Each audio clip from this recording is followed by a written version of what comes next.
নমস্কাৰ, মই শান্তনু। বস্তুবোৰ লৈ গাড়ীত ভৰাই ওলাই আহিলোঁ লখিমপুৰ বিয়া এখনত কাম কৰিবলৈ। ঘিলামৰা পাই লগৰ এটা গাড়ীত উঠাই ল'লোঁ। মাজতে অবিনাশৰ পেনড্ৰাইভ দুটা দি আগবাঢ়িলোঁ লখিমপুৰলৈ বুলি। লখিমপুৰ টাউন পাই KFC বৰ্ডখন দেখিলোঁ। সময় মিলিলে মাজতে আহি খাম ভাবিছিলোঁ, কিন্তু বাছত সময়ে নাপালোঁ। ঘিলামৰতে খুৰীয়েগৰাকীক উঠাই আনিছিলোঁ। চিনি নাপাওঁতে ৰাইজ। তেওঁ লাইন গাড়ীখন মিছ কৰিছিল, সেইবাবে ময়ে উঠাই ল'লোঁ। তেওঁ মৰমতে চিপছ 100 টকা এটা আৰু কেপি দুটা কিনি দিছিল। আমি কেপি চিকৰ এইবোৰ একোৱেই নাখাওঁ, সেইবাবে 100 টকাটো আৰু কেপি কেইটা ঘূৰাই দিলোঁ। আমি একো নাখাওঁ মানে, মই সঁচাকৈ আজিলৈকে খাই পোৱা নাই। ঠিক আছে দিয়ক, লগ পাই ভাল লাগিল দিয়ক। টাউনত এইটোৱে অসুবিধা। এতিয়া পাৰ্কিঙৰ বাবে বেলেগৰ বাইক অঁতৰাই আছোঁ। গাড়ীখন ৰখাই কেমেৰা বস্তুকেইটা লৈ বিয়া ঘৰলৈ আগবাঢ়িলোঁ। টাউনৰ বিয়া এনেকুৱাই আৰু, ৰাস্তাতে ৰভা দিব লগা হয়। টুনি লাইটবোৰ লগালে পেণ্ডেলটো অট'মেটিক ভাল লাগে, নে কি কয় ৰাইজ? ডেক'ৰেশ্যনৰ শ্বুট লৈ থাকোঁতে হঠাতে চকুকেইটা গ'ল কমলা গছজোপাত। দুটা কমলা লাগি আছে। ওচৰত আহি দেখিলোঁ গছজোপা কমলা নহয়, গোল নেমুহে। কনফাৰ্ম কৰিবলৈ লগৰটোৱে পাত এখিলা ছিঙি গোন্ধও লৈছিল, কিন্তু সি নেমু গোন্ধই পালে।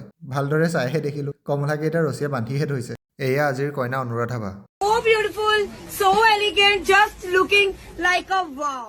কইনা ফটো অলপ মাৰি ভাত খাবলৈ আহিলোঁ। খোৱাত আছিল চালাড, ভাত, পোলাও, দালি, নিৰামিষ ভাজি, মুড়িগণ্ডা, মাছ, চিলি চিকেন, ছাগলী মাংস, শেষত আছিল পনীৰ। একছে ইগন'ৰ মৰাৰ দৰে তাকো ইগন'ৰ মাৰি গুচি আহিলোঁ। চামুচকেইখন দেখাবলৈহে আনিছিলোঁ দেই ৰাইজ, খোৱাটো হাতেহে কৰিম। সময় বহাৰ লগে লগে মানুহৰ সংখ্যাও বাঢ়িব ধৰিছিল। গধূলি সময়ত বিহু টিম এটাও আহিছিল।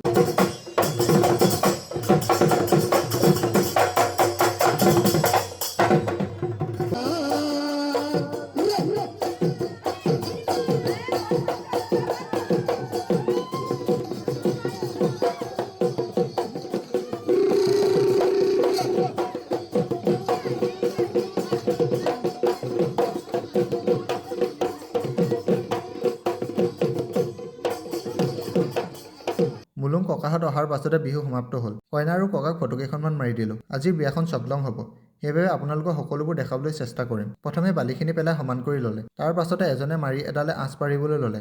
আঁচ পাৰি সম্পূৰ্ণ হোৱাৰ লগে লগে বগা ৰং দিলে, তাৰ পাছতে ৰঙাও দিলে। এইপিনেও মুলুংসকলে নিজৰ নিজৰ কামত ব্যস্ত হৈ আছে। সেইখিনি সময়তে পানী তুলিবলৈ আহিব লগা হ'ল। বাকীখিনি নিয়ম আহি দেখাই আছোঁ। আজি বহুদিনৰ মূৰত নাদত পানী তোলা দেখা পাইছোঁ। পানী তোলাৰ পাছতে পুনৰ বিয়া ঘৰলৈ আহিলোঁ। এইফালে প্ৰায় কাম শেষ হৈছেগৈ মুলুংসকলৰ। চহৰীয়া ব্যৱস্থা। কইনাক গা ধোৱা ফটো মাৰি আহি দেখিলোঁ এইফালে কমপ্লিট হ'লগৈ। কথা এটা সুধো দেই, দৰা ঘৰত এটাও লোৱা নাই নিব? গোটেই ছোৱালী মুখা যে চৰি কইনা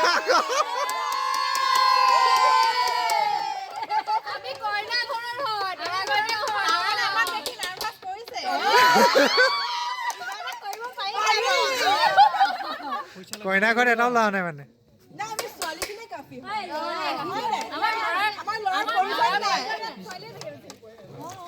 দৰা আহি পোৱাৰ লগে লগে বম ফুটাত সকলো লাগি গ'ল।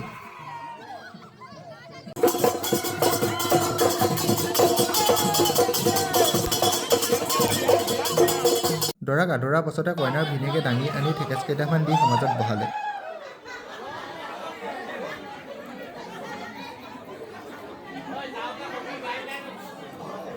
দি বিউটি অৱ চকলং বিয়া।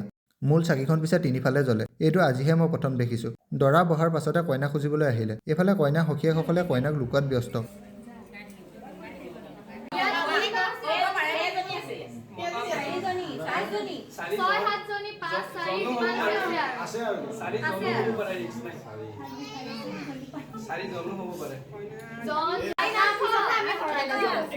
কইনা থকা পাৱাৰ।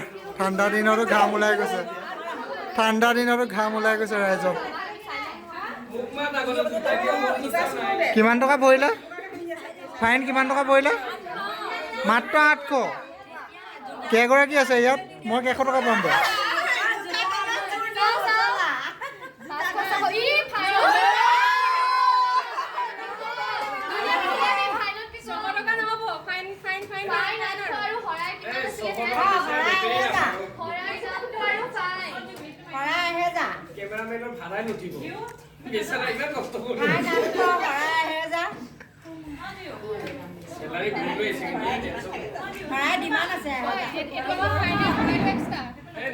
কইনা খুজি অনাৰ পাছতে কইনা আহি দৰাৰ লগত সমাজত বহিলেহি। ফটো মাৰিবলৈ জেগা বহুত কম আছিল। তাৰ মাজতে আমি মেনেজ কৰি ফটো মাৰিবলৈ বহিলোঁ। দেউতাকে কইনাক দৰাৰ হাতত অৰ্পণ কৰাৰ পাছতে বৰমালা পিন্ধালে আৰু কইনাই দৰাক সেন্দাংখন অৰ্পণ কৰিলে।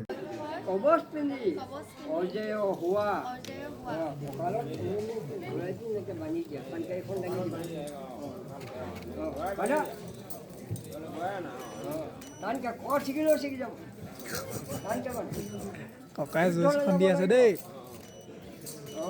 ৰেকৰ্ডিং হৈছে নি? আমাৰ ককা চেভেজ দেই। আৰু কিবা কিবি নিয়ম আছিল, কিন্তু সেইবোৰ দেখাবলৈ নোৱাৰিলোঁ। কেমেৰা কামো লগতে কৰি আছিলোঁ যে। বিবাহ সম্পন্ন হোৱাৰ পাছতে কইনাৰ মাকে দৰা আৰু কইনাক ভিতৰলৈ আমন্ত্ৰণ কৰি আনিলে।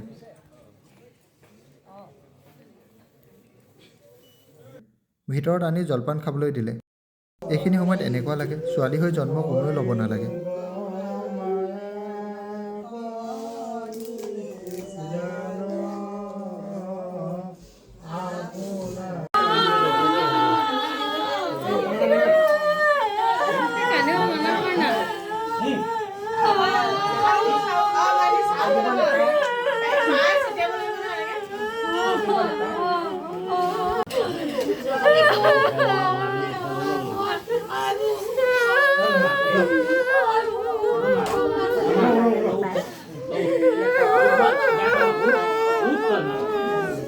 কইনাক মাকে উলিয়াই দিয়াৰ পাছতে কইনাক গাড়ীত উঠাবলৈ সকলো আগবাঢ়ি আহিলে। গাড়ীত বহা ফটোকেইখনমান মৰাৰ পাছতে দৰা গাড়ীখন ওলাই গ'ল। আমিও আহি লাইটৰ বস্তুবোৰ সামৰি ল'লোঁ।